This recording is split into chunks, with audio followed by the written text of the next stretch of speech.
Hello बच्चों, I hope you all are doing well. आज हम करेंगे next topic of chapter sound which is speed of sound. आज हम रिफ्लेक्शन, रेवर्बरेशन, एको, बहुत सारी चीज़ों को डिस्कस करेंगे इस चैप्टर की। तो फर्स्ट वन है स्पीड ऑफ साउंड। तो स्पीड ऑफ साउंड की पहले हम डेफिनेशन देख लेते हैं कि साउंड की स्पीड क्या होती है। Definition is the distance which a point on a wave such as crust or a trough travel in a unit time। मतलब यूनिट टाइम के अंदर, यूनिट टाइम को मान लो मैं 1 सेकेंड ले रही हूँ, तो 1 सेकेंड के अंदर कितना डिस्टेंस ट्रेवल कर रहा है वेव, हम उसको क्या बोलते हैं, उसका स्पीड। रिलेशनशिप है वेवलेंथ का और स्पीड का, फ्रीक्वेंसी का और स्पीड का, वो हम देख लेते हैं। तो किसी भी ऑब्जेक्ट की अगर हम स्पीड कैलकुलेट करते हैं तो फॉर्मूला होता है डिस्टेंस अपॉन टाइम। और जब हमने ये चैप्टर किया है तो यहाँ पर जो डिस्टेंस ट्रेवल है उसको वेवलेंथ से रिप्रेजेंट किया, इसको हम लैम्डा बोलते हैं, तो लैम्डा अपॉन टी। तो अगर वेवलेंथ और स्पीड का रिलेशनशिप आ जाए तो speed speed is equals to wavelength upon time कहें हम, डिस्टेंस अपॉन टाइम कहें। और हमको पता है 1/टाइम फ्रीक्वेंसी के इक्वल होता है, तो हम 1/टाइम को फ्रीक्वेंसी लिख सकते हैं। तो जो स्पीड है दैट इज इक्वल्स टू 1/टाइम फ्रीक्वेंसी हो गया, तो वेवलेंथ इनटू में फ्रीक्वेंसी न्यू से हम रिप्रेजेंट करते हैं। और अगर हम रिटर्न फॉर्म में लिखे तो speed is equals to distance into frequency हो जाता है। नेक्स्ट वन इज, अब स्पीड किस किस चीज पे डिपेंड करती है। अलग अलग मीडियम में साउंड की स्पीड अलग अलग रहती है। सॉलिड, लिक्विड, गैस में तो सबसे फास्ट साउंड ट्रेवल करता है सॉलिड में, देन लिक्विड में, देन गैस में। रीजन वही है हमारे पास कि सॉलिड के पार्टिकल जो होते हैं वो कॉम्पैक्टली अरेंज्ड रहते हैं, तो पार्टिकल्स के अंदर जो वाइब्रेशन का ट्रांसफर है वो बहुत फास्ट होता है। मान लो ये एक पार्टिकल है, इसके अंदर वाइब्रेशन आई तो साइड वाला पार्टिकल उसके टच में ही है, फास्टली जो है वाइब्रेशन ट्रांसफर हो जाएंगी नेक्स्ट में और जल्दी। इस तरह से वाइब्रेशन का ट्रांसफर जल्दी हो जाएगा। लेकिन लिक्विड में पार्टिकल में गैप और गैस में बहुत ज्यादा गैप है, तो वाइब्रेशन के ट्रांसफर में भी टाइम लग जाता है। इसी वजह से सॉलिड स्पीड जो होती है वो साउंड की बहुत ज़्यादा है, फिर उससे कम स्पीड लिक्विड में और सबसे कम स्पीड गैस में है। रीज़न वही है कि पार्टिकल जो होते हैं सॉलिड के particle are closer together than in gas और लिक्विड, तो इसलिए वाइब्रेशन का ट्रांसफर जो होता है वो ईजी हो जाता है in case of solid. Next हमारे पास है एनवायरमेंटल फैक्टर जो कि स्पीड ऑफ साउंड को इफेक्ट करते हैं। अब एनवायरमेंटल फैक्टर दो हैं, एक तो टेम्परेचर और ह्यूमिडिटी। अब जैसे ही टेम्परेचर इंक्रीज़ होता है तो साउंड का जो स्पीड है वो इंक्रीज़ होता है। क्यों? क्योंकि टेम्परेचर इंक्रीज़ होगा तो जो पार्टिकल प्रेजेंट है उनकी काइनेटिक एनर्जी बढ़ेगी, उनके अंदर वाइब्रेशन बढ़ता है, इस वजह से स्पीड ऑफ साउंड बढ़ जाता है। Same is for the humidity बढ़ेगी तो वाटर कंटेंट बढ़ता है। और तुमको पता है कि एयर के कंपैरिजन में लिक्विड में, है ना, मतलब गैस के कंपैरिजन में लिक्विड में साउंड की स्पीड ज़्यादा होती है, तो इसलिए जैसे ही ह्यूमिडिटी बढ़ती है एनवायरनमेंट में वैसे ही साउंड का स्पीड बढ़ जाता है। कुछ एग्जांपल यहाँ पर दिए हुए हैं, जैसे 0 डिग्री सेल्सियस के ऊपर साउंड की स्पीड 331 मीटर पर सेकेंड होती है, ठीक है। और 22 डिग्री, ये एयर की बात हो रही है यहाँ पे, और 22 डिग्री सेल्सियस के ऊपर साउंड की स्पीड जो है वो बढ़ के 344 मीटर पर सेकेंड हो जाती है। रीज़न वही है कि टेम्परेचर ज़्यादा है तो स्पीड बढ़ जाती है। ये मतलब नंबर्स जो है हम लर्न कर लें, थोड़ा रिमेंबर रख लें, एक बार आप वीडियो देखे हुए तो आपको याद रह जाएंगे। कभी कभी पूछ लिया जाता है, बहुत रेयर बट पूछ लिया जाता है। नेक्स्ट है introduction to the loudness. Next topic है लाउडनेस। 3 टॉपिक्स इसके अंदर हम पढ़ेंगे, लाउडनेस, पिच और क्वालिटी। बहुत इंपॉर्टेंट है और थोड़े से कन्फ्यूजिंग है, तो समझने की कोशिश करेंगे। लाउडनेस को बेटा वॉल्यूम से समझो, जितनी ज़्यादा वॉल्यूम बढ़ेगी, है ना, उतना ही साउंड लाउडर होता जाता है, ठीक है। और लाउडनेस जो है वो एम्पलीट्यूड पे डिपेंड करती है। किस पे डिपेंड करती है? एम्पलीट्यूड। साउंड के एम्पलीट्यूड पे लाउडनेस डिपेंड करती है। तुमको याद हो मैंने एम्पलीट्यूड को डायग्राम से समझाया था। मान लो ये ग्राफ है, एक ये वाला साउंड का मतलब कहें हम ऑक्सीलेशन है और एक ये वाला ऑक्सीलेशन है, ठीक है। ये थोड़ा नीचे वाला छोटा बन गया, ये भी बड़ा ही बनेगा, तो आपको दिख रहा है ये जो चीज़ें इसको एम्पलीट्यूड बोलते हैं, ठीक है। तो यहाँ पर एम्पलीट्यूड लेस है इसके कंपैरिजन में, ठीक है। तो अगर एम्पलीट्यूड कम है यहाँ पर तो साउंड की लाउडनेस भी कम रहेगी। डायग्राम दे देते हैं, पूछ लेते हैं आपसे, है ना। तो ये वाला जो डायग्राम है इसके अंदर एम्पलीट्यूड कम है तो लाउडनेस भी कम, इसमें एम्पलीट्यूड ज़्यादा है तो लाउडनेस भी इसमें ज़्यादा हो जाएगी। तो लाउडनेस जो है एम्पलीट्यूड पे डिपेंड करती है। और जो आदमी होते हैं, मेन होते हैं, उनके साउंड का लाउडनेस ज़्यादा होता है और फीमेल के साउंड की लाउडनेस कम होती है। रिलेशनशिप देख लो क्या है एम्पलीट्यूड का। तो लाउडनेस ऑफ द साउंड जो है वो एम्पलीट्यूड के स्क्वायर के बराबर होती है, एम्पलीट्यूड के स्क्वायर के बराबर के डायरेक्टली प्रोपोर्शनल होती है, sorry, loudness of the sound. तो loudness of the sound is directly proportional to the what? Amplitude square. Definition एक बार देख लो लाउडनेस की।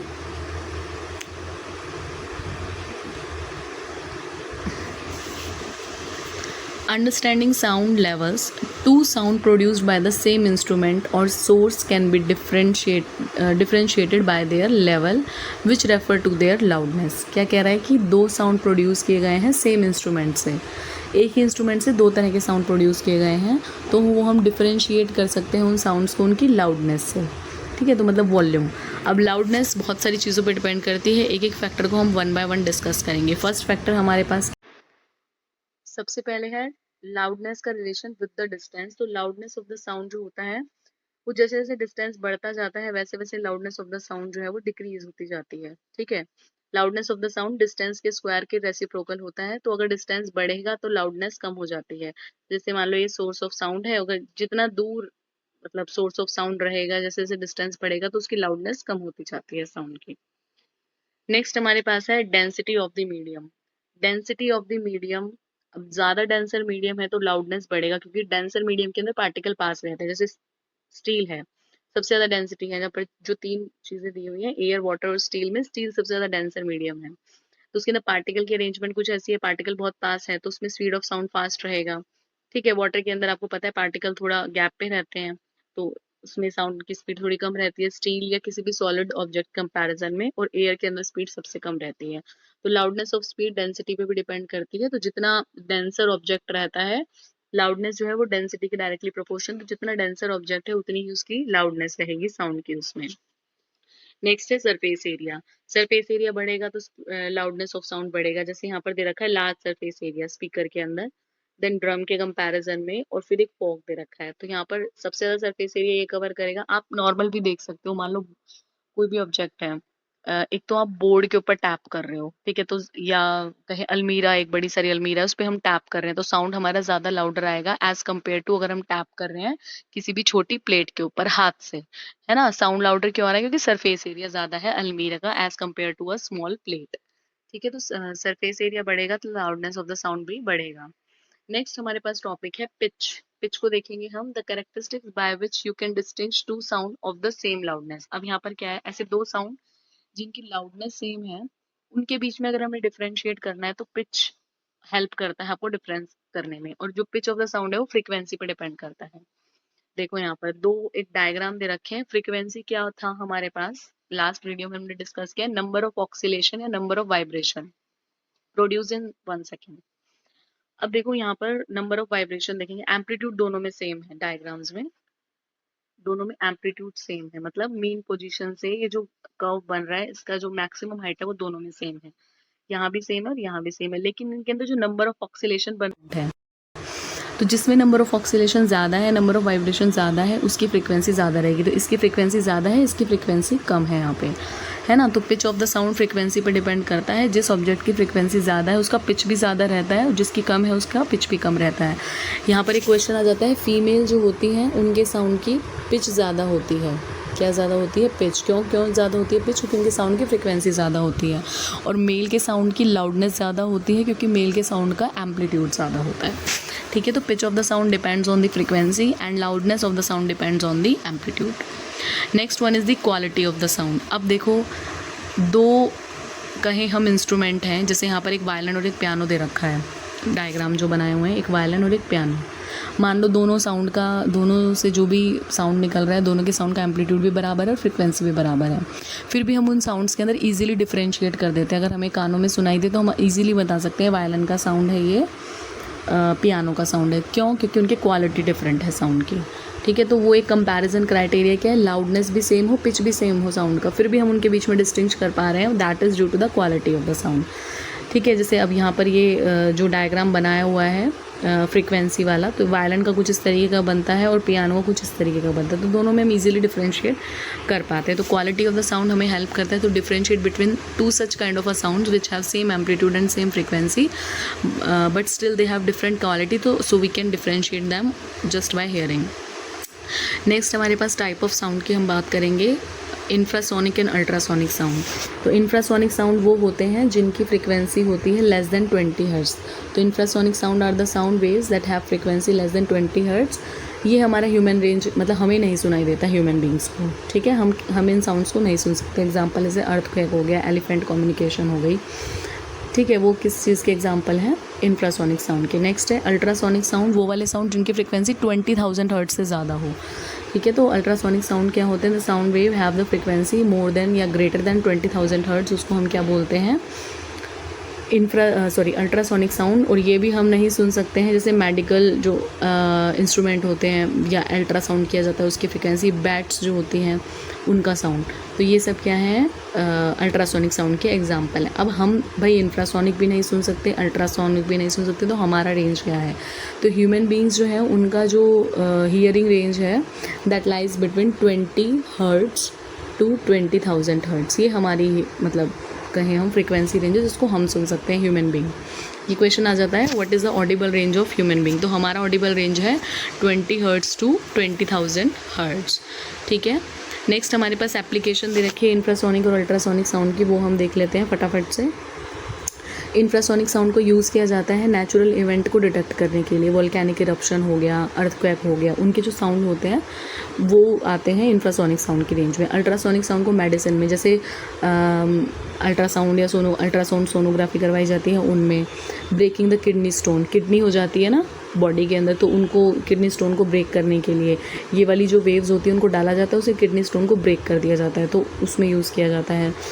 वेल्डिंग करवाई जाती है ना साइकिल की, जो भी आयरन मेटेरियल्स होते हैं या मेटल के मेटेरियल, उनकी वेल्डिंग करवाने में इनका यूज़ किया जाता है। Cleaning the detective delicate machinery part, machine के जो छोटे छोटे पार्ट्स होते हैं जो नॉर्मली हम साफ़ नहीं कर सकते, या बड़ी बड़ी मशीन्स कहीं पे लगी हुई उनको हम साफ़ नहीं कर सकते, उनमें इन साउंड वेव का यूज़ किया जाता है। नेक्स्ट है एकोलोकेशन। ये क्या है? Animal like bat, dolphin, whales use ultrasonic waves, help them to navigate, detect obstacles and hunt prey in the dark.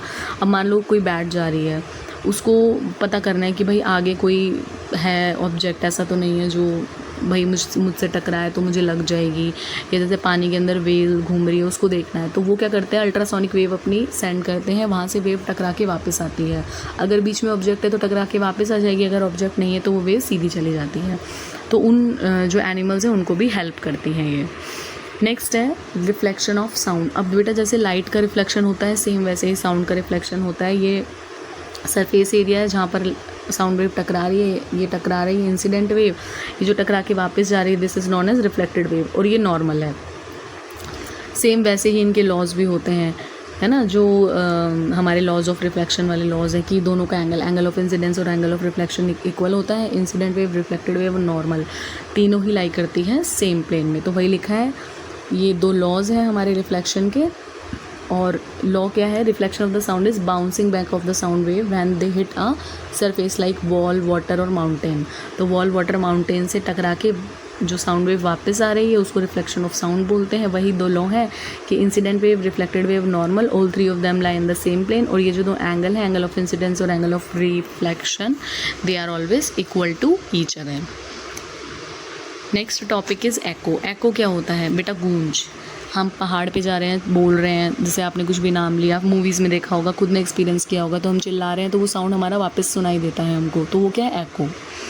तो एको क्या है? Echo is the repetition of the sound that is heard after it reflect from a distant surface like a wall, mountain और a building. तो आपको वो sound सुनाई देता है, उसको हम एको बोलते हैं। मतलब आपको रिपीटेड साउंड जो सुनाई दे रहा है उसको हम एको बोलते हैं। अब इसको प्रोड्यूस करने के कुछ कंडीशन है, ऐसा नहीं कि हर जगह तुमको एको सुनाई देगा। जैसे क्या है? The reflected sound must reach your year after 0.21 second. मतलब आपने जो साउंड बोला है वो और आपका साउंड जो टकरा के वापस आ रहा है, उनके जो स्पीड है या उनके अंदर जो डिस्टेंस है 0.1 सेकेंड का होना ही चाहिए। अगर वो डिस्टेंस नहीं है तो वो एको आपको सुनाई नहीं देगा, वो नॉर्मल एक ही साउंड सुनाई देगा। The reflecting surface should be far enough, मतलब डिस्टेंस होना चाहिए रिफ्लेक्टिंग सरफेस का। वो डिस्टेंस कितना है? 17 मीटर या फिर मोर। मतलब आप जहाँ पे बोल रहे हैं और जिस ऑब्जेक्ट से टकरा के आवाज़ वापस आ रही है उसमें और आप में 17 मीटर या उससे ज़्यादा का डिस्टेंस होना ही चाहिए। The surface should be large and hard. जो सरफेस जिससे आवाज़ टकरा के आ रही है वो बड़ा और हार्ड होना चाहिए, जैसे वॉल हो गई, बिल्डिंग्स हो गई, इस तरह का होना चाहिए। ठीक है, अब देखो छोटे कमरे में हमें साउंड क्यों नहीं सुनाई दे सकता। अब ये जो हमने ऊपर कंडीशन पढ़ी है ना बेटा, ये कंडीशन फॉलो होनी ज़रूरी है। ये कंडीशन फॉलो नहीं होगी तो आपको एको सुनाई नहीं देगा कि भाई एक तो डिस्टेंस साउंड में और जिस भी ऑब्जेक्ट से टकरा के वापस आ रही है आवाज़ एटलीस्ट 17 मीटर का होना चाहिए, उससे ज़्यादा टाइम गैप 0.1 सेकेंड का होना ही चाहिए, और जिस ऑब्जेक्ट से आपकी आवाज़ टकरा रही है, किसी भी ऑब्जेक्ट की आवाज़ टकरा रही है, वो कैसा होना चाहिए, हार्ड होना चाहिए और लार्ज होना चाहिए। अब छोटे कमरों में हमें आवाज़ गूंजती हुई इसलिए नहीं सुनाई देती क्योंकि जो गैप रहता है, जो साउंड वापस आ रहा है टकरा के, उसमें और आपके साउंड में वो 0.1 सेकेंड से कम का गैप है, इसलिए वो आवाज़ गूंजती हुई नहीं सुनाई देती। तो in small room reflected sound return to quickly, बहुत जल्दी आ जाता है, so it mixes with the original sound, that's why we don't hear a separate echo. तो हमें अलग से आवाज़ नहीं सुनती क्योंकि डिफरेंस जो होता है उनका बहुत कम रहता है, 0.1 सेकेंड से कम रहता है। देखो ये रहा, मान लो ये एक पर्सन यहाँ खड़ा कर रखा है, ये बोल रहा है आवाज़ जो भी, और वो वापस आ रही है आवाज़। तो ये जो डिस्टेंस है, तो इन दोनों ऑब्जेक्ट के बीच में वो 17 मीटर एटलीस्ट होना चाहिए, इससे कम पे नहीं सुनेगा। और वो जो वापस आने की आवाज़ है, उन दोनों का टाइम डिफरेंस 0.1 सेकेंड तो होना ही चाहिए। नेक्स्ट हमारे पास है रेवर्बरेशन। ये भी वही है, ओवरलैपिंग हो जाती है जब एको की, मतलब बहुत सारी आवाज़ें एक साथ सुनाई दे रही हैं, एक ही रिपीटेड, एक ही आवाज़ जब मल्टीपल रिफ्लेक्शन हो रहे हैं, मल्टीपल टाइम एक ही आवाज़ रिपीटेडली कहीं हम आ रही है, तो उसको हम क्या बोलते हैं, रेवर्बरेशन। अब ये रेवर्बरेशन कहें हम जैसे रेवर्बरेशन की एक बार आप डेफिनेशन देख लो, reverberation is the persistence of the sound in a closed space due to the multiple continuous reflection.